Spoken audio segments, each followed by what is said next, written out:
ہلال بن علی نے بیان کیا، ان سے عطا بن یسار نے کہ میں عبداللہ بن عمر بن عاص رضی اللہ عنہما سے ملا اور عرض کیا کہ رسول اللہ صلی اللہ علیہ وسلم کی جو صفات تورات میں آئی ہیں ان کے متعلق مجھے کچھ بتائیے۔ انہوں نے کہا، ہاں، قسم خدا کی آپ صلی اللہ علیہ وسلم کی تورات میں بالکل بعض وہی صفات آئی ہیں جو قرآن شریف میں مذکور ہیں، جیسے کہ اے نبی، ہم نے تمہیں گواہ، خوشخبری دینے والا، ڈرانے والا اور ان پڑھ قوم کی حفاظت کرنے والا بنا کر بھیجا ہے۔ تم میرے بندے اور میرے رسول ہو، میں نے تمہارا نام متوکل رکھا ہے، تم نہ بدخو ہو نہ سخت دل اور نہ بازاروں میں شور و غل مچانے والے۔ اور تورات میں یہ بھی لکھا ہے کہ وہ میرا بندہ اور رسول برائی کا بدلہ برائی سے نہیں لے گا بلکہ معاف اور درگزر کرے گا۔ اللہ تعالیٰ اس وقت تک اس کی روح قبض نہیں کریں گے جب تک ٹیڑھی شریعت کو اس سے سیدھی نہ کرا لیں، یعنی لوگ لا الہ الا اللہ نہ کہنے لگیں اور اس کے ذریعے وہ اندھی آنکھوں کو بینا، بہرے کانوں کو شنوا اور پردہ پڑے رہنے والے دلوں کو پردے کھول دے۔ اس حدیث کے مطابق عبدالعزیز بن ابی سلامہ نے حلال سے کی ہے، اور سعید نے بیان کیا کہ ان سے حلال نے، ان سے عطا نے کہ غلف ہر اس چیز کو کہتے ہیں جو پردے میں ہو، سیف اغلف وقوس غلفہ اسی سے ہے، اور نظر اغلف اس شخص کو کہتے ہیں جس کا ختنہ نہ ہوا ہو۔ صحیح بخاری حدیث نمبر 2125۔ جابر رضی اللہ عنہ نے بیان کیا کہ جب عبداللہ بن عمر بن حزام رضی اللہ عنہ میرے باپ شہید ہو گئے تو ان کے ذمہ لوگوں کا کچھ قرض باقی تھا، اس لیے میں نے نبی کریم صلی اللہ علیہ وسلم کے ذریعے کوشش کی کہ قرض خواہ کچھ اپنے قرضوں میں معاف کر دیں۔ نبی کریم صلی اللہ علیہ وسلم نے یہی چاہا لیکن وہ نہ مانے۔ آپ صلی اللہ علیہ وسلم نے مجھ سے فرمایا کہ جاؤ اپنی تمام کھجوروں کی قسموں کو الگ الگ کر لو، اجوا ایک خاص قسم کی کھجور کو الگ رکھ اور ازکے زید کھجور کی ایک قسم کو الگ کر لیں، پھر مجھ کو بلا کر بھیج۔ میں نے ایسا ہی کیا اور نبی کریم صلی اللہ علیہ وسلم کو کہلا بھیجا۔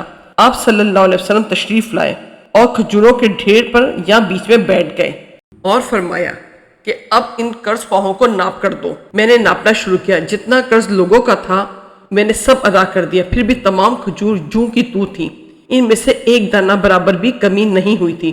فراز نے بیان کیا، ان سے شعبی نے، ان سے جابر بن رضی اللہ عنہ نے نبی کریم صلی اللہ علیہ وسلم سے کہ برابر ان کے لیے تولتے رہے یہاں تک کہ ان کا پورا قرض ادا ہو گیا۔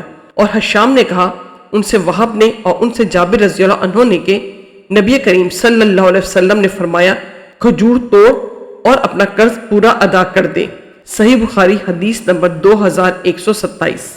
مقدام بن معدان کرب رضی اللہ عنہ نے بیان کیا کہ نبی کریم صلی اللہ علیہ وسلم نے فرمایا اپنے غلے کو ناپ لیا کرو، اس میں تمہیں برکت ہوگی۔ صحیح بخاری حدیث نمبر 2128۔ ابو ہریرہ رضی اللہ عنہ نے بیان کیا کہ رسول اللہ صلی اللہ علیہ وسلم نے فرمایا تجارتی قافلوں کی پیشوائی ان کا سامان شہر پہنچنے سے پہلے ہی خرید لینے کی غرض سے نہ کرو۔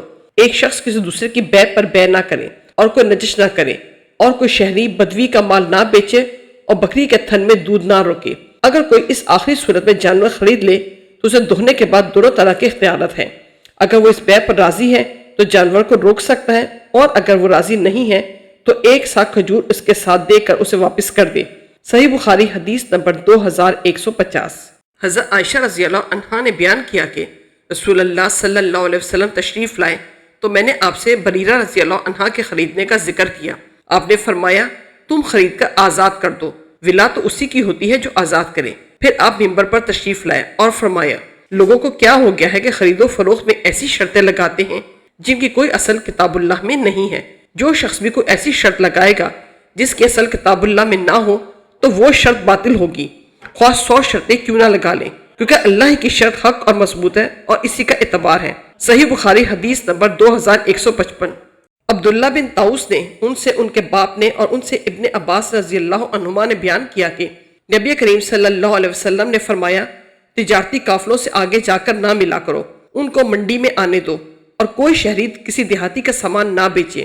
انہوں نے بیان کیا کہ اس پر میں نے ابن عباس رضی اللہ عنہما سے پوچھا کہ حضور اکرم صلی اللہ علیہ وسلم کے ارشاد کا کوئی شہری کسی دیہاتی کا مال نہ بیچے مطلب کیا ہے؟